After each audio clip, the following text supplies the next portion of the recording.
The Antarctic Ozone Hole is an annual springtime event above Earth's frozen, southernmost continent. Conditions above Antarctica magnify the destructive potential of a changing atmosphere. Naturally occurring polar stratospheric clouds, man-made CFCs, and the return of sunlight set off a destructive chain reaction that decimates huge portions of the ozone layer, a critical protection to life on Earth. Stratospheric ozone is necessary because it blocks harmful UV radiation given off by the sun, a primary cause of skin cancer and cell damage in plants and animals.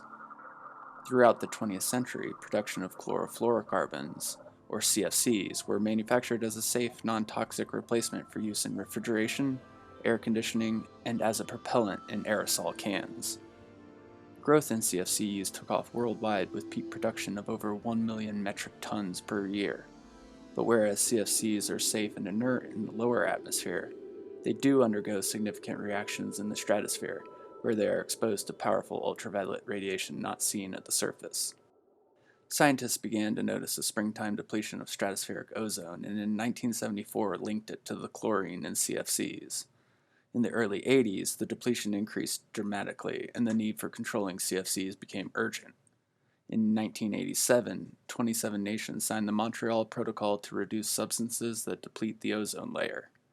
A further worsening of the ozone depletion was avoided, but natural processes remove CFCs at a very slow rate. Continued monitoring of our atmosphere, the ozone layer, and the annual Antarctic Ozone Hole need to continue. The South Pole is an ideal location to do this.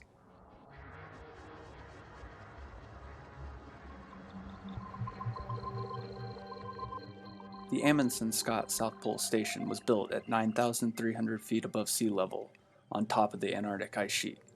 The site has been continuously occupied since 1956 and is an ideal location for many scientific observations. NOAA's Atmospheric Research Observatory, located in the protected clean air sector, measures the cleanest air on Earth. For over 30 years, NOAA scientists have launched balloons from the South Pole to monitor the ozone layer.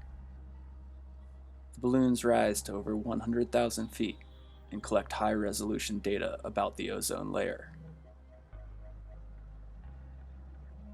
Because of its location at Earth's southern axis, South Pole experiences only one sunrise and one sunset per year.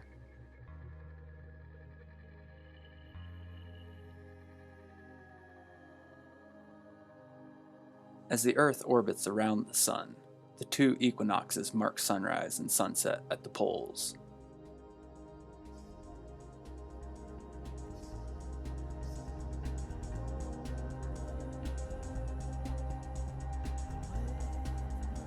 When the sun finally sets after 6 months of day, 6 long, cold months of night begin.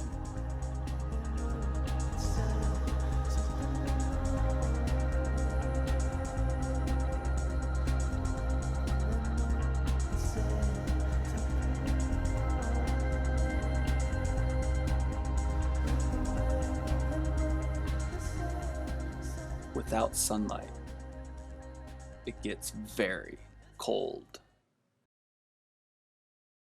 In the darkness of winter, wind patterns stabilize around Antarctica, preventing warm air from mixing in. This barrier allows the cold air over the continent to get even colder. This is the Antarctic polar vortex, a key component in the process leading to massive ozone destruction. Because of the Antarctic polar vortex, stratospheric air temperatures above Antarctica can plunge well below -80 degrees centigrade during the winter. Polar stratospheric clouds form only at these extremely cold temperatures.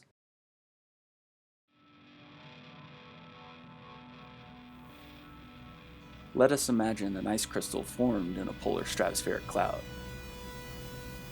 Reactions in polar stratospheric clouds perform two functions critical to ozone destruction.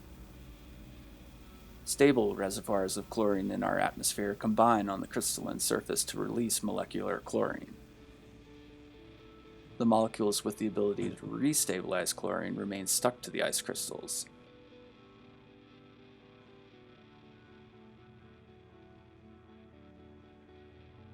In the cold, dark conditions above Antarctica, ice crystals begin to settle out, removing themselves from the destructive chlorine molecules now present in the ozone layer. High above Antarctica, weeks before sunrise will even reach the South Pole, energetic photons from the sun begin to strike the molecular chlorine within the vortex and kick off the process of destroying the ozone layer.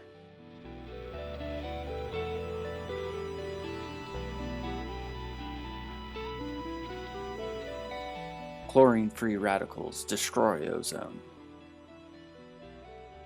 The resulting molecules bond together, but they are weak and easily broken. Light from the rising sun is strong enough to re-release the chlorine atoms, allowing them to destroy even more ozone.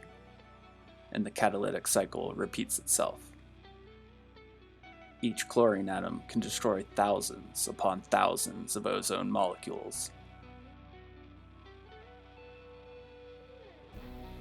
Chlorine, in a similar reaction with bromine, completely wipe out entire sections of the ozone layer.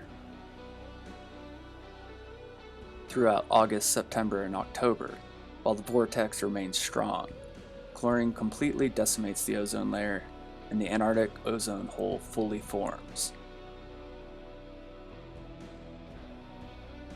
Eventually, the vortex breaks apart, and molecules with the ability to stabilize free chlorine mix back in along with ozone from the mid-latitudes. The Antarctic Ozone Hole fills back in until next year.